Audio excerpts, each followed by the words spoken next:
Tudo começa com o personagem principal Rudo que odiava seu irmão. Ele sempre o ia atrás dele em todas as viagens e nunca conseguia alcançá-lo. Mesmo ele tentando todos os dias. Mas o irmão que está sempre um passo à frente diz que pode alcançá-lo. Rudo odeia o cuidado e o favor que recebe de seu irmão por ser um irmão de sangue. Era frustrante e fervia por dentro. Essa era a única coisa que ele pensava sobre seu irmão. Mas ele finalmente percebeu que era um grande touro. Ele se lembra das palavras de um colega de classe que lhe disse: "Você tem um temperamento ruim e poucas habilidades, mas é muito vaidoso." Ele sempre pensou que essas palavras eram uma piada, mas eventualmente percebeu a verdade por trás delas. Ele percebe que nunca odiou seu irmão, o fato de que sempre o respeitou e quis ser igual a ele.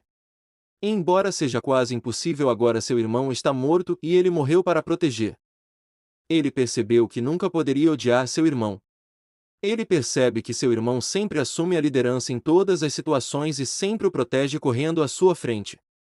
Agora ele é um dos sobreviventes do ataque da raça do dragão voador. E apenas pessoas como ele sobrevivem. Neste momento, ele sentiu o cheiro de sangue.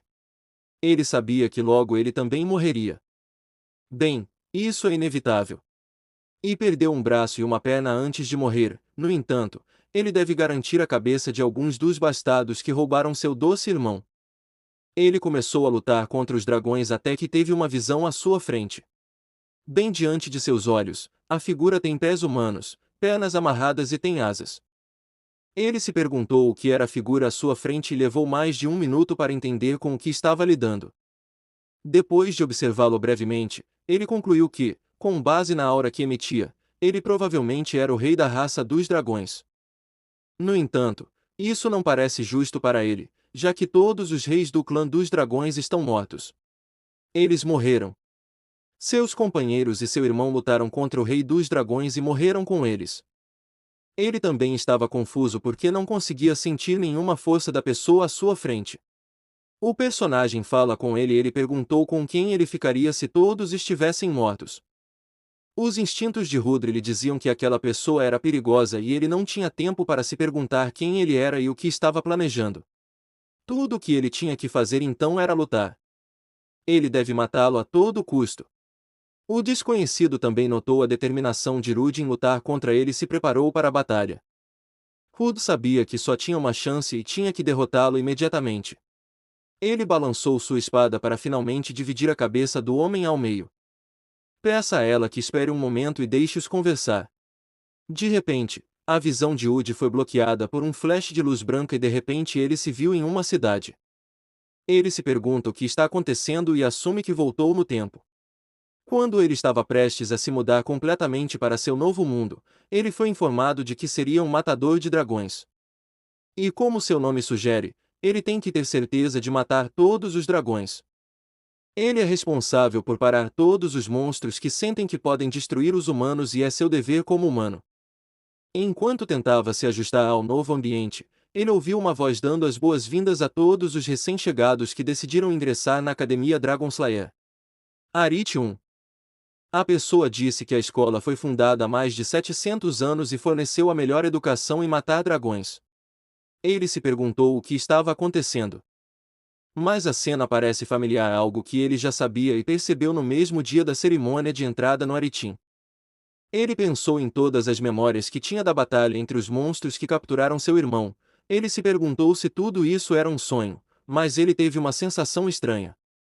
Ele se lembrou de tudo o que havia acontecido, desde a batalha até a recente com uma figura estranha aparecendo para ele recentemente. Ele se pergunta se realmente está indo para trás, mas rapidamente descarta essa possibilidade. Pense que nenhuma mágica pode trazer uma pessoa de volta ao passado. E mesmo que essa magia existisse, um senhor dragão não poderia usá-la e só poderia ser um ato de Deus. Eu me pergunto se o que aconteceu com ele foi um ato de Deus. Ele pensou no dragão que acabará de matar e se perguntou se era um dragão ou algo assim. Sua cabeça estava confusa enquanto ele se perguntava se havia conhecido um rei dragão ou um mutante. Ele decidiu aproveitar a nova oportunidade que lhe foi apresentada. Uma chance de lutar contra uma nova raça e conclua que quem você acabou de conhecer, não importa quais sejam seus planos. Ele aproveitará para lutar contra os dragões e garantir que desta vez não perca para ninguém. Enquanto caminhava pela escola, ele viu um velho amigo e colega de classe. Emitem ele imediatamente a reconheceu e a chamou pelo nome. Por outro lado, Emita não o conhecia. Então Anita pergunta se ele a conhece. Ele disse que a Anita é uma das melhores e a melhor aluna, então todos os alunos deveriam conhecê-la e ela reconhece isso também. Ele lembrou que a primeira pergunta que ela fez foi se ele estava doente, então ele perguntou por que ela estava fazendo essas perguntas. Ela disse que se ouviu falando sozinha e se xingando por um tempo e só os tolos podem fazer isso. Mas ela também sabe que um louco não pode ser admitido em sua escola. Ele revela porque ela é a Anita que ele sempre conheceu. Então Ruth não é filtrada, ela se perguntou por que ele estava rindo e o chamou de pervertido. Ambos ouviram enfadonho discurso de boas-vindas. E assim que o discurso acabou, Anita comentou que foi longo e chato. Ele decidiu responder a ela, considere como ele sabe que ela estará em cima dele se ele não responder. Ele diz que sente o mesmo, e ela explica que consegue ler um discurso chato porque a paciência é uma habilidade de um mágico. Como um famoso mágico de família dançando é o mínimo que ela pode fazer, ela perguntou o nome dele e ele disse, mas ela fingiu não conhecê-lo. Ele nunca tinha ouvido falar de sua família antes. Ela tenta continuar se gabando, mas se lembra do aviso de sua mãe sobre famílias que não conseguem alcançar os dedos dos pés. Decidiu não lutar. Ele disse a ela que sabia muito sobre a escola e que, se quisesse alguma informação, deveria perguntar a ela. Isto mostra. Líder do grupo no segundo andar dizendo que eles estão procurando talentos para ficarem de olho. Quando Rudo os olha, ele os reconhece. Ele conhece suas realizações durante a guerra e até como eles morrerão. Anita diz que ele pode se juntar a um grupo em seu terceiro ano, mas para ele já um grupo que é o Midsummer Flames e o líder do grupo Liana é seu modelo a seguir. Anita continua se gabando até que é chamado para fazer o juramento. Enquanto ele sai, Rudo conclui que tudo está acontecendo como a memória que ele conhece. Se continuar assim, seu irmão Aizir será o próximo a sair. Contrariamente ao que ele sabe, seu irmão não é chamado para fazer o discurso.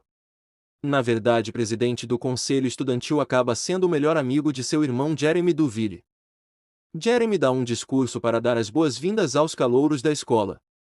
Enquanto Rudy fica chocado com a ordem das coisas.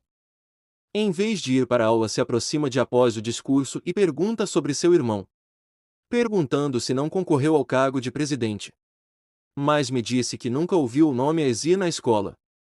Ele eventualmente conclui que seu irmão não existe naquele mundo enquanto todos os alunos tentam entrar em suas aulas. Ele se pergunta se é possível que seu irmão não exista naquele mundo. Ele tira duas possibilidades. Ou Aizir não existe naquele mundo ou ele também regrediu. E ele regrediu para outro lugar em vez daquela escola. Independentemente das duas chances, ele tem que encontrar seu querido irmão. Ele está perdido em seus pensamentos quando Anita chega. Ela percebe que Rudy está perdido em pensamentos e pergunta o que ele está pensando. Rudy diz a ela que está procurando alguém e Anita sugere que ele possa pagar ao grupo para encontrar a pessoa. Para ele.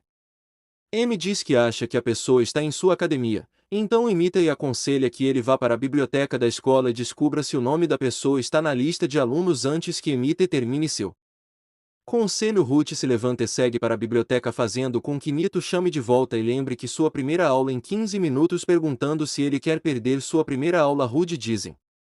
Item que não pede que ela os siga, mas Anita insiste em segui-lo até a biblioteca. Enquanto caminham, Emitem pergunta por que ele confrontou o presidente do conselho, perguntando se ele está procurando atenção. Mas ele diz que só queria confirmar algo. Ruth caminha tendo uma direção clara de onde fica a biblioteca em mente, confundindo o item que havia assumido que ambos eram calouros que não haviam visitado a escola antes. Emite pergunta se é normal para um estudante saber a localização de sua nova escola antes de retomar e Rudy responde que sim, eles eventualmente chegam à biblioteca. Anita vai ler sobre a nova magia enquanto Ruth enfrenta o que veio buscar. Ele não vê o nome de seu irmão na lista e assume que ele não existe naquele mundo. Ele diz que esse Aizir não existe por causa do dragão do vazio.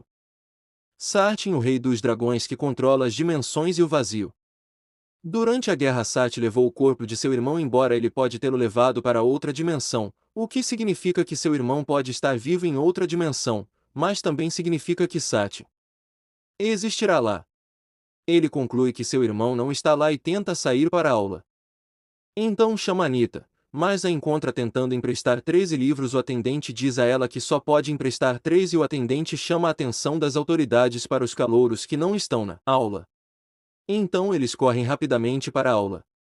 Na aula emitem perguntas se ele viu a pessoa que está procurando. Ele responde que não, dizendo que é seu irmão. Seu professor Daniel Gold ensinará combate básico para o primeiro ano e habilidades de armas e artes marciais para os anos subsequentes. Ele se apresenta dizendo que eles precisam trabalhar para obter força e talento se realmente quiserem sobreviver naquela escola. Um aluno pergunta a Daniel sobre o dormitório e os alunos caminham para seus dormitórios. Ruth caminha e está em outra direção. Ele comentou que Emita não conhece a biblioteca, mas conhece o dormitório. Ruth foi à academia que costumava frequentar quando era jovem e decidiu verificar se ainda estava em forma. Ele praticou, mas não pôde fazer muito. Ele tenta se culpar, mas lembra que só tem 17 anos no mundo. Ele diz que não acha nada que ele goste nessa regressão. E acabou. Se quiserem parte 2, comentem. Se gostaram do vídeo, deixem o like e se inscrevam no canal. E falou!